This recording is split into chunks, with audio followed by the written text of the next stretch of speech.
Hello, here we are again with Mookie Tenembaum. We are exploring through this series of videos his disillusionism, his nostalgic theory, his philosophy.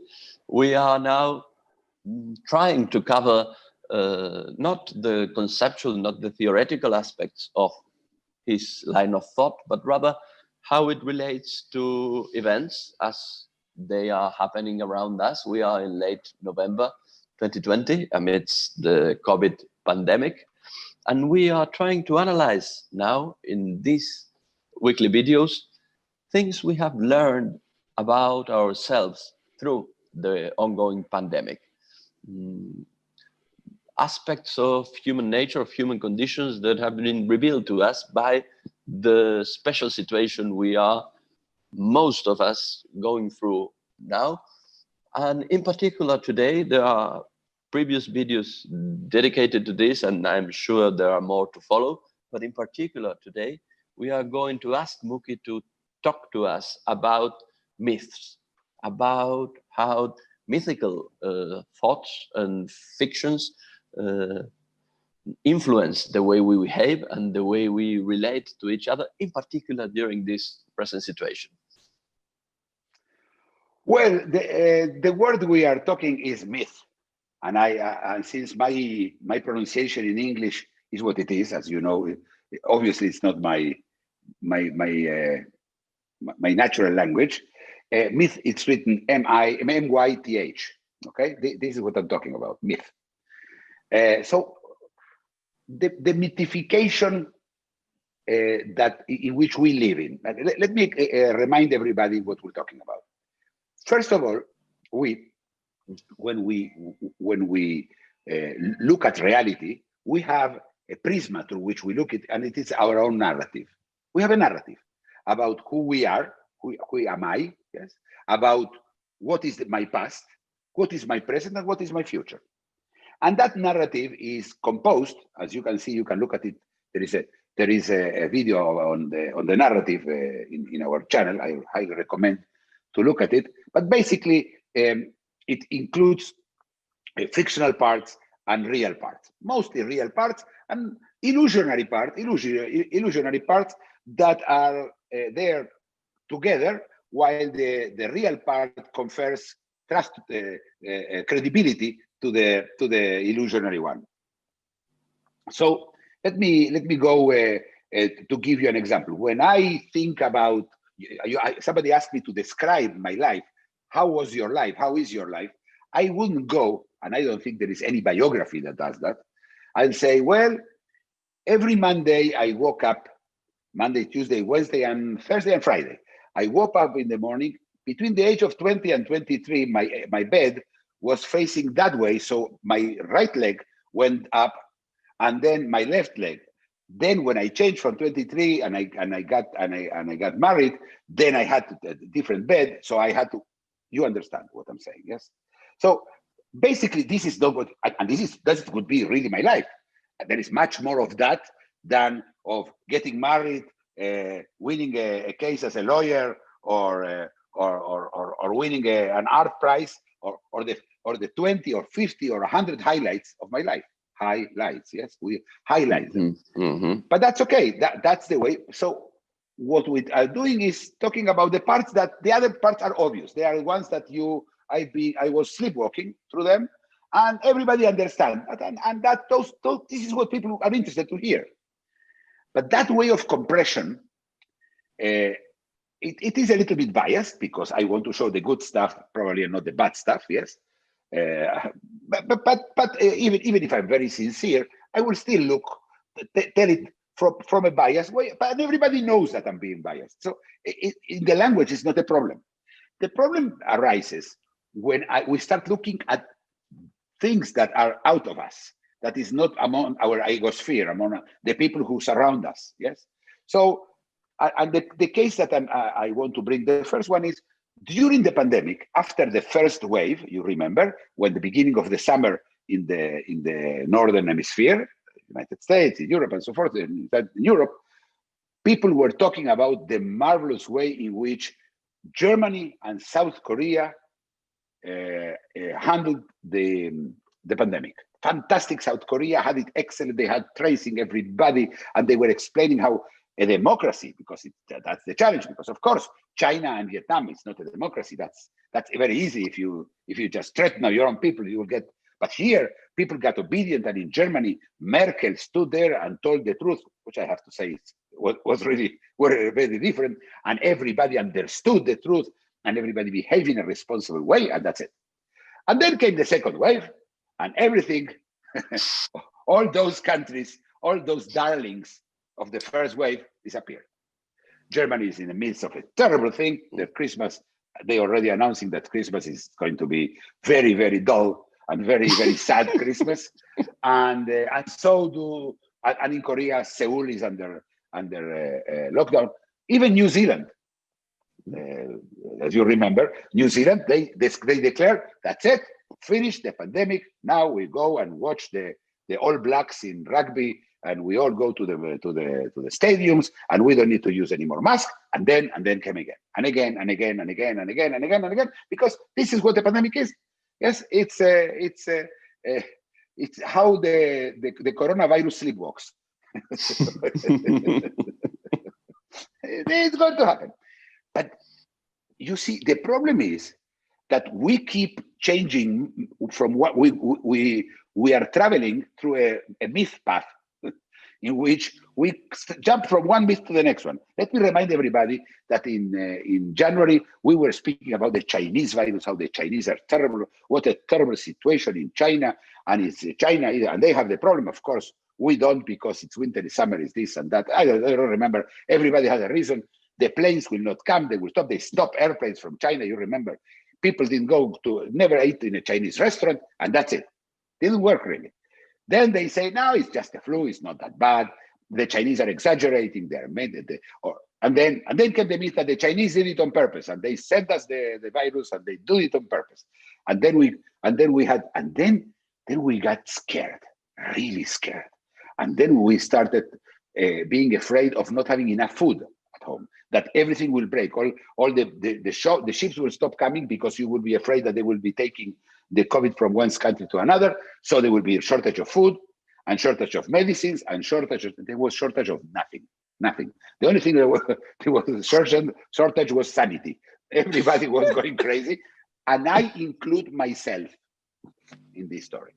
I had a freezer full with meat because I was afraid there will be not enough meat to eat, which for me it's quite central. But not other than that, people bought, you remember, toilet paper, and they bought lots of things.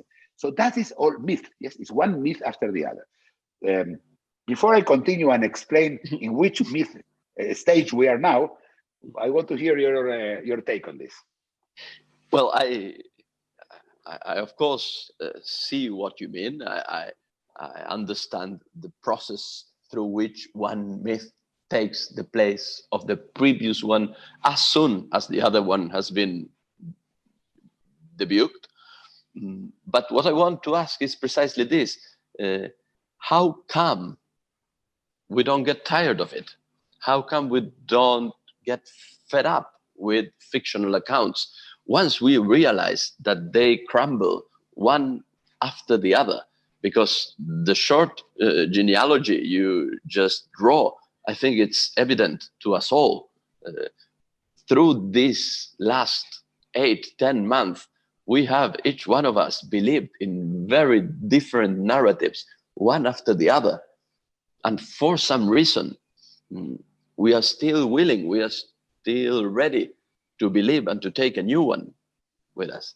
It's this last bit that I find difficult to understand. We are accustomed to adjudicate a failure of being a lie or a disappointment to a source. If my mother lies to me once, twice, 3 times, 5 times, I know her, whatever her utterance will be, they will lack credibility. That's one source. Even if my father will tell me, I will say parents lie. You could even say politicians lie, but that doesn't work. You need those myths to sleepwalk. You need those myths so your narrative stays stable and you can sleepwalk and not suffer through life. Remember, disillusionism is about misalgia, which is about running away from suffering. The best way to run away from suffering is to sleep. We cannot sleep all day, then we sleepwalk during the day, doing all the inertial stuff that we do. For that, we need stable stuff, stable answers, no uncertainties. So what we do is this. We, instead of understand that this amount of myth, we have one day to stop and look at them, since it's not from the same source, we don't have a problem. It's not my cousin who told me about Merkel. No, it's in the newspapers. It's in the newspapers on the left and in the newspapers on the right. Yes, we see how Merkel and Germany are responsible people.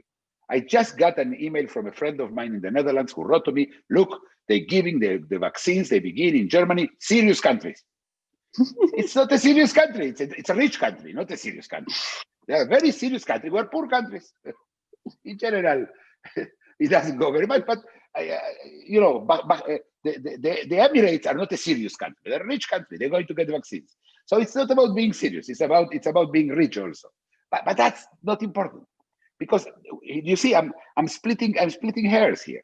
What we're talking is so once I have the myth, I can adjust my sleepwalking to that myth and continue. So if the myth is there will be no food, I will be around buying myself a freezer, filling it with meat, trying not to throw any food to the garbage that normally I would. I change my sleepwalking in that. Once the myth fell down slowly, slowly you see that the chains of supply continue to work and they're all fantastic. Then you change again. Now you continue. You go buy what you need and you eat what you need. So it keeps changing. So the new myth now, it's called the vaccine. Now let me explain why the vaccine is a myth. Vaccine is not a myth. Again, remember that myth has to have. This is not a Greek myth. Yes, with Zeus trying to have sex with his daughters. I'm talking about physical stuff. Yes, here we're talking about the vaccine. The vaccine exists. Of course, it exists. And let me be optimistic, okay? Or just not to doubt all of the claims of the vaccine, that they are 95% effective, that they are very safe, that everything that they say, the whole thing that they say, everything, I take it as granted. People believe that what will happen is this. In December, they begin with the vaccination, so they will have to prepare themselves, yes? In January or February, there will be a vaccine, which probably won't, because even the vaccine people would say they will not. And then I will get a vaccine, I'll take off my mask, and I'll go to party, and I will kiss my grandparents or my grandchildren, and that's it. This is the myth. This is the miracle of the vaccine. And here I have to first stop and say this. Technology has come up.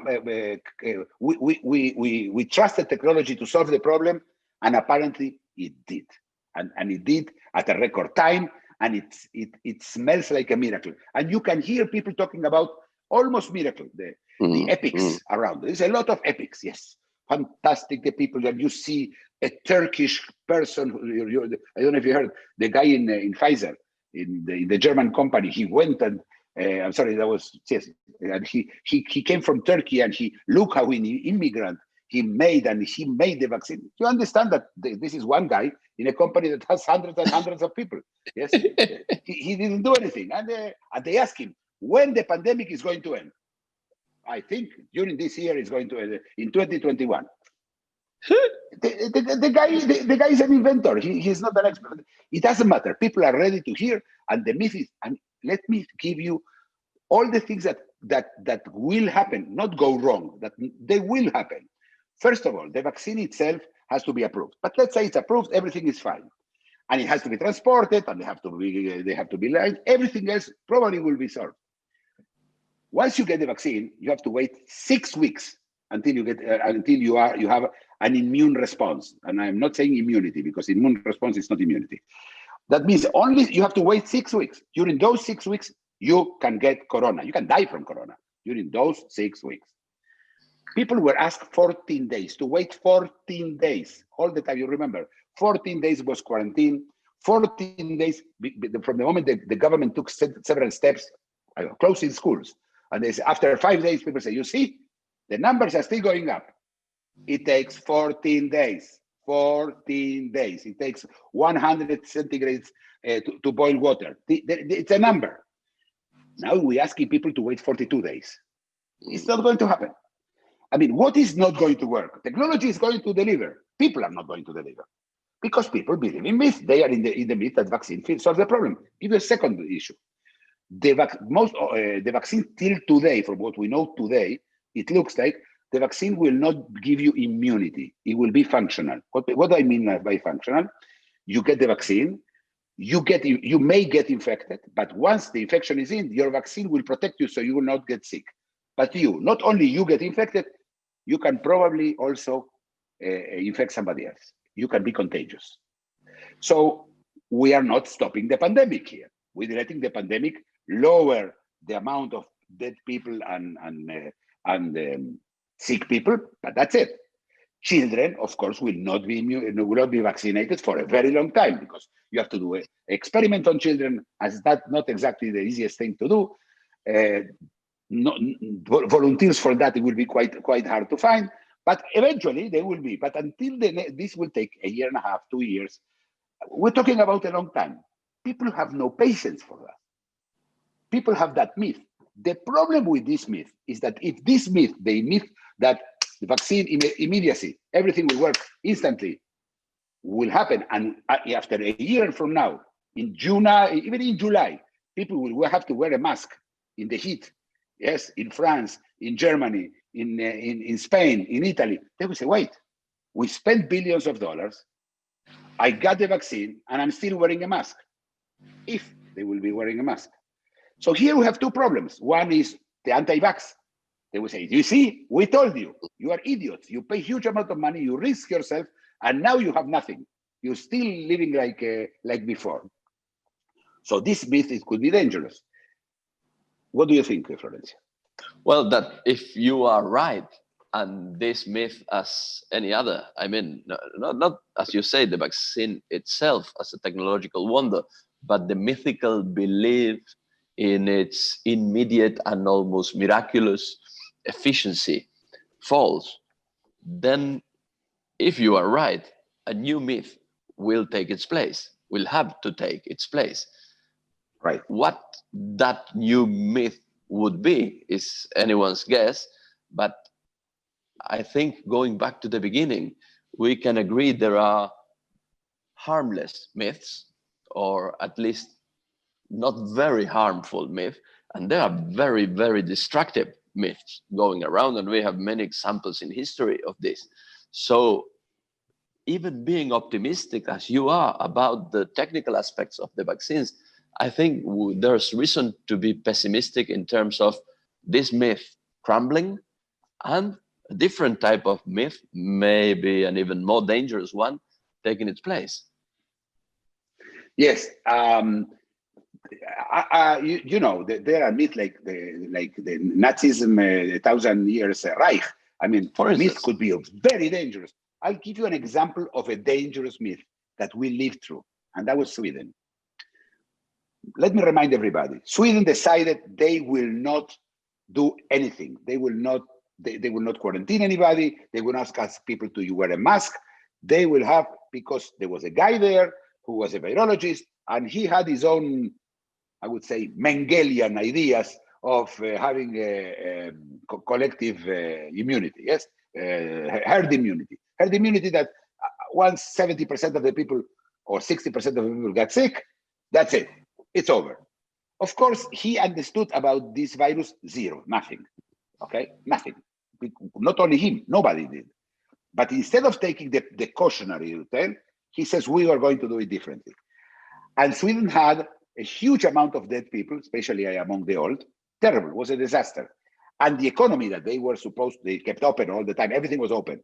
The economy did even worse than Denmark and Norway, that are their neighbors, yes? So that they did close the whole country, yes? They went into total quarantine. But he became the darling. Look how Sweden is doing. And then in the summer, all the COVID numbers went down in Europe because people came out of their houses. And since they don't have air conditioning, they stay outside of their houses, really. That allowed the numbers to go down, including in Sweden, of course. But then came the second wave. And the second wave hit Sweden with a ferocity, and it is a disaster in Sweden. It's a disaster. The country is trying to do lockdowns. They don't know what they're doing. You know, people were, I told this here in, I think in our Spanish version, that people were with a mask, a friend of mine who was going with a mask in Sweden, and people were telling him, take it off. What are you doing? You are making people panicking. You remember, do not panic. It's Donald Trump's mantra, making people panicking. So Sweden was everybody's darling in the summer. You see, they did it, and we could have had it. So a myth about Sweden could be very dangerous. Imagine if everybody would have copied Sweden. We would be now in something close to a Holocaust of dead people here. But we didn't. Fortunately, we didn't do it. So we're talking about myths are dangerous. What is the myth that's coming instead of this? I don't know. The one thing is that I expected from all the governments is to come to people and tell them the truth. Listen, you will have to wait 6 weeks. This will take a whole year or maybe 2 years. Children will not get vaccinated. Nobody's talking about it. Nobody's talking. If you look in Google, even in Google, children vaccination, you will have 1 or 2 articles. Nobody tells them this is not a scoop. This is the normal way of proceeding with vaccines. So what are we talking about? Tell them the truth. But the truth is too complicated, Florence. People need to sleepwalk, and myth helps them to sleepwalk. Hence, they suffer less. So who am I to tell people to not believe in myth? They are doing correct. At the end and why to suppose that the next thing will be a Hitler or a Sweden? Maybe there will be a nice myth. I don't know. A beautiful one.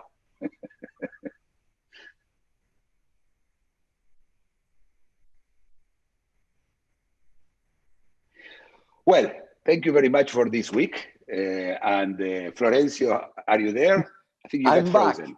Yes, you were frozen. I was going to say goodbye, but you can say goodbye in our name. Great. See you soon, and let's see what myth next week has in store for us. Next week, same channel. And watch the video about the narrative. I really recommend it. Very well. See you. If you enjoyed the video, please like it, comment and subscribe.